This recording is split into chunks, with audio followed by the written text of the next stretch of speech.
Good morning, students. So, in the previous class, we have studied about one of the ARQ algorithm, that is automatic repeat request, that is a stop and wait protocol. We have studied it in the previous class. That is, the sender is going to transmit the frame and it is going to wait for the some time period, and within that time period, it has to receive the acknowledgement, and then it is going to transfer the next frame. Is it clear? So, this is the things which you have been studied it in the previous class. Now we are going to see the next one here. There is another one protocol will be there. So that is we are going to be call it as the sliding window protocol. The question is that why you have to go for a sliding window protocol. So as you have seen it in the stop and wait protocol, that is the sender is transmitting the frame and it is not going to transfer the frame until it receives the acknowledgement. It is waiting for the timeout. So before the timeout, if acknowledgement arrives, then only it is going to transfer the next one frame. So for how much time period the sender has to wait after transmitting the frame? So in the previous class you have studied there are different methods are there. So we will take simply it is going to wait for an RTT, that is a round trip time. If it is going to wait, is it clear? That is a two-way delay, or it is going to wait for an RTT time period. So now you imagine that when sender transmit that particular frame, the sender is a totally ideal. The resources which are presented in the sender side all are ideal. You are not utilizing the resources present in the sender system. Is it clear? The CPU is totally ideal, other resources are ideal. So simply it is waiting for receiving the acknowledgement for that time period, RTT time period. Once it receives the acknowledgement, then it is going to transfer the next one frame. So even the channel which is allocated to the sender, that is to communicate between the sender and the receiver. So this is the only one frame which is traveling from sender to the receiver. It is just like that. You imagine that you are having a larger road from one source to another destination will be there. Only one that a particular vehicle is moving from source to destination, and it is going to reach the destination and it is going to return back. Is it clear? So you have done a lot of investment on this particular the infrastructures and all. It is not a cost effective resource sharing. Is it clear? So here also that when the channel is going to be allocated, we have to utilize that channel completely. So our intention is that always we have to pipe full. Is it clear? Always we have to keep that pipe full. That is nothing but always we have to keep that channel full. That always the channel should be able to transfer the bits, able to transfer the frames. Is it clear? So that should be transmitted from source to destination. How it can be done here? How we have to keep that pipe full? Is it clear? If you want to keep that pipe full, so the sender has to transfer the frames continuously one by one. Is it clear? So after transmitting each frame, what the sender has to do? Sender has to set the uh, time out mechanisms here. Is it clear? After transmitting each frame, he is going to waiting for that particular the time period. Is it clear? And continuously he is transmitting the frames. For each frame he is going to setting that particular the timeout, the mechanism or the timeout period. Within that time period, if the acknowledgement is not issued for that particular the frame, the sender is going to retransfer the frame once again to the receiver side. Is it clear? So now here for your understand, here we are going to take one example. So this is the example here is that that is consider, say for example, there is a link of 1.5 mbps with an RTT. Is it clear? What is RTT? It is of 45 millisecond. That is a time taken by packet to reach the destination and return back of the acknowledgement. Is it clear? Now you are going to calculating the how many number of that bits are going to be accounted. The volume of that pipe is going to be calculated. That is a delay into bandwidth.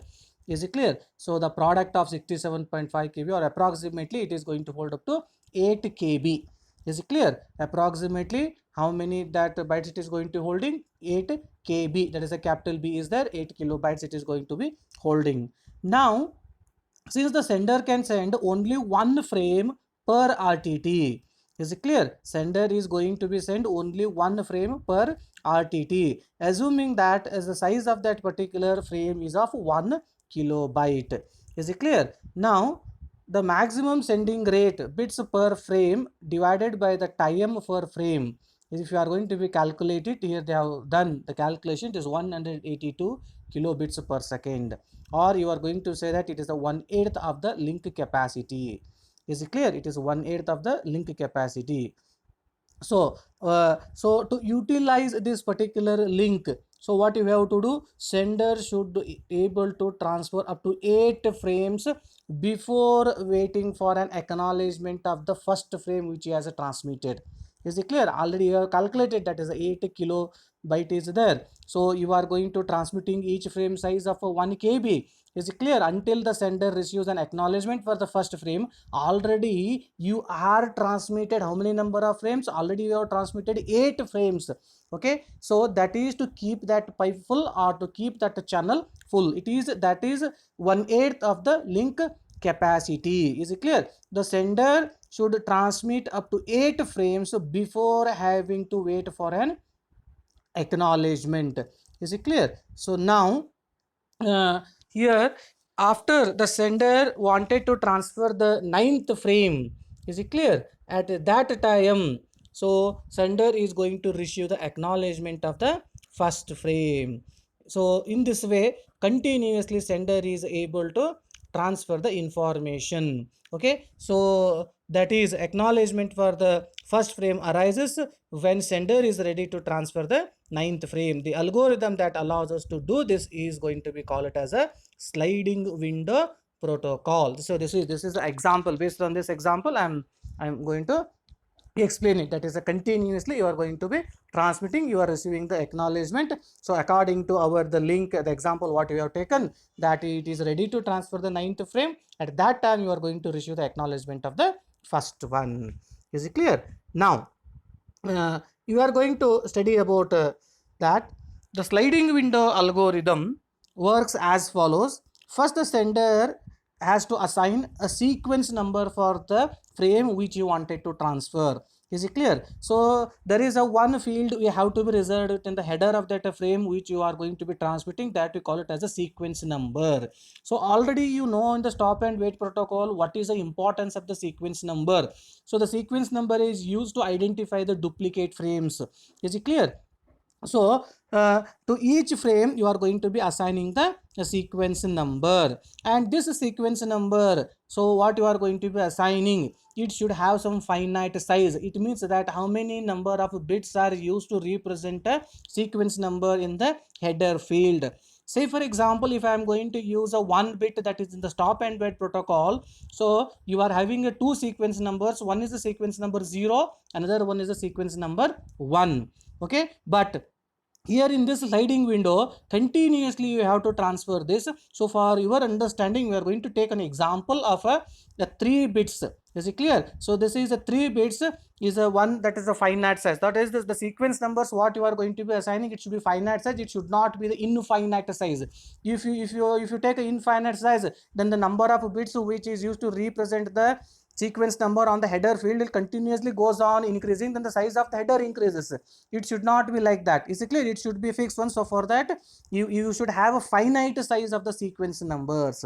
Is it clear? So if you are going to use a 3 bit, we are going to get a sequence numbers from 0 to 7. Okay, now to implement this sliding window protocol, some of the variables are going to be maintained on the receiver side, and some of the variables is also going to be maintained on the receiver side. So now we are going to see that what are the variables are going to be maintained on the sender side. So the first one variable is a SWS, that is what we call as a sender window size. Is it clear? The sender window size gives the upper bound on the number of outstanding. What do you mean by the number of outstanding frames? The number of unacknowledged frames. Is it clear? The number of unacknowledged frames that the sender can transmit. So this is the space, the buffer where the number of unacknowledged frames are there which the sender wanted to transmit on the receiver side. Is it clear? So that's why they are going to be called as it is a number of outstanding frame, that is still these frames are not transmitted on the receiver side, it is holded in the buffer. That is what we call as a sender window size. So these are all nothing but unacknowledged frames that the sender can transmit. The next one is the LAR, that is the last acknowledgement the received. Is it clear? So LAR denotes the sequence number of the last acknowledgement which you have received. So already you have transmitted the frames. So for which particular frame, okay, we have received the acknowledgement, that is the last acknowledgement for which sequence number frame you have received. Okay. Another one is a LFS, that is the last frame sent. So last frame sent denotes the sequence number of the last frame which you have been transmitted on the sender side. What is the sequence number of the last frame which you have sent to the sender side? Is it clear? So the sender also maintains some following the invariant information. So that is last frame sent minus the last acknowledgement received. So the value what you are going to be get it here, the last frame sent minus the last acknowledgement received, this value should be less than or is equal to the sender window size. Is it clear? So here this is the example here which you are going to be sending. So LAR is there. What is that LAR? LAR is going to be representing the last acknowledgement which you have been received. So this is the window size which is in between the LAR and LFS. What is the LFS? Is representing the last frame which you have been transmitted. So the last frame which you have transmitted minus the LAR, that is the sequence number of the last acknowledgement which you are received. If you subtract this, the value whatever you are going to be get, it should be less than or is equal to the sender window size. Is it clear? So the next one, when an acknowledgement arrives, the sender moves LAR to the right side. Now the LAR, whenever the acknowledgement receives, okay, so LAR is going to be shifting to the right side, thereby allowing the transmitter another frame. So the sender associate a timer with each frame it transmits, and it retransmits the frame when the time expires, when the timeout occurs. Is it clear? So before an acknowledgement is received, notice that the sender has to be willing to buffer, okay, the frames up to the SWS frames, that is with the sender window size. Whatever the window size is there, that depend on that the number of frames are going to be buffered. Scientists must be prepared to retransmit them until they are acknowledged. Okay. Now we are going to see that receiver side. Okay, what the receiver is going to do? So here the receiver maintains the following three variables. Receiver side also it's going to maintain the three variables. One is the receiver window size. It gives the upper bound on how many number of out of order frames that receiver is willing to accept. Is it clear? So it is going to give the space, okay, where it is going to accept the number of the frames which is transmitted by the sender, that is the number of out of order frames that the receiver is willing to accept. Next one is LAF, largest acceptable frame. So LAF denotes the sequence number of the largest acceptable frame. Okay, what you mean by this LAF? So which is the largest acceptable frame which you are going to be accepted and you are going to store it in the buffer. Is it clear? It is going to use the what is the largest acceptable frame. Next one is that LFR. What is this LFR? The last frame which you have been the received. LFR denote the sequence number of the last frame which you have been received. Is it clear? So now if you are going to see this here, LFR is there. What is this LFR? This is the last frame which you have been received. So what is this LAF? This is the largest acceptable the frame. Okay, so this is the frame number which you are largest accept number which you are going to accept. Within that range the frame has to arrive. Now we are going to take an example that you will understand. Is it clear? When a frame with the sequence number arrives, so what the receiver is going to do? First the receiver is going to check the sequence number. Okay, if the sequence number on the frame is less than or is equal to the last frame received, is it clear? The sequence number of the frame which you have received, if that sequence number is less than or is equal to the last frame which you have received, or if the sequence number is greater than the largest acceptable frame, now you can say that this frame is outside the receiver window, outside the receiver window, this frame is discarded. It is not going to store it in the buffer. So now what you have learned here, so whenever you want to receive the frame, you want to store it in the buffer, so that sequence number of that frame should be greater than the last frame what you have been received. Is it clear? If the last frame received sequence number is 1, so the next frame which you wanted to receive, it should be greater than that, and less than or is equal to the largest acceptable frame.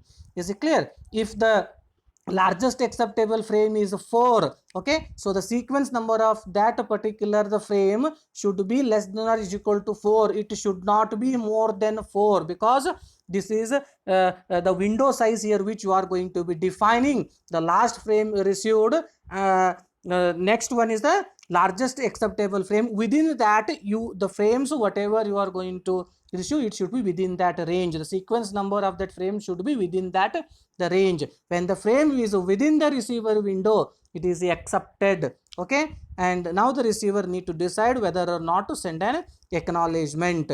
Here they are going to be sent that let the SEQ number to ACK, that is the acknowledgement here which you wanted to send.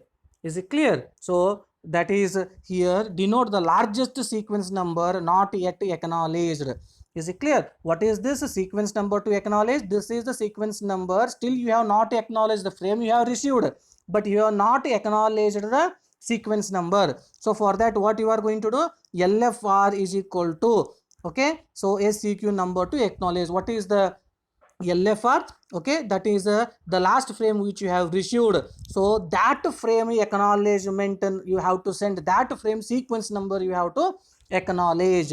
Is it clear? Now what is the largest acceptable frame? The largest acceptable frame is equal to last frame which you have been received plus what is the receiver window size. Is it clear? So here if you want to calculate that, if the last frame received is 5 and if the receiver window size is 4, okay, the last ACK that the receiver sent was for the sequence number 5, because this is the last frame which you have been received 5, and this sequence number is sent to the sender that I have received the frame with the sequence number 5. Okay, now the window size is 4. Now you can say that what are the next frames which the receiver is willing to accept. Is it clear? So you are going to finding what is the largest acceptable frame. The largest acceptable frame is LFR. What is that LFR? Is the last frame received is the 5 plus receiver window size is 4. So that is the largest acceptable frame is 9. Now the receiver window is able to receive the frame with the sequence number more than the last frame received, that is a 6, 7, 8, and largest acceptable frame is 9, because receiver is having the capacity to hold up to only 4 frames. So now it is able to receive the frames with the sequence numbers 6, 7, 8, and 9. Is it clear? So this is how it is going to be implemented. Okay, so if the frames 7 and 8 arrive, they will be buffered because they are within the receiver window. If no ACK will be sent, since frame 6 is yet to arrive, so frame 7 and 8 are out of order, but still it is within the receiver window size, it has been stored. So frame 6 arrives. If it is late because it was lot first time and had to be retransmitted, now the receiver acknowledges the frame 8. Okay, and next one it is bumps to the LFR to 8. Is it clear? The last frame which is received to 8, and now what is the largest acceptable frame? The largest acceptable frame is 8 plus 4, that is a 12. Now it is ready to accept the frames with the 9, 10, 11 and a 12. So in this way this process is going to be executed. So we'll stop it here. So we'll continue with the next one.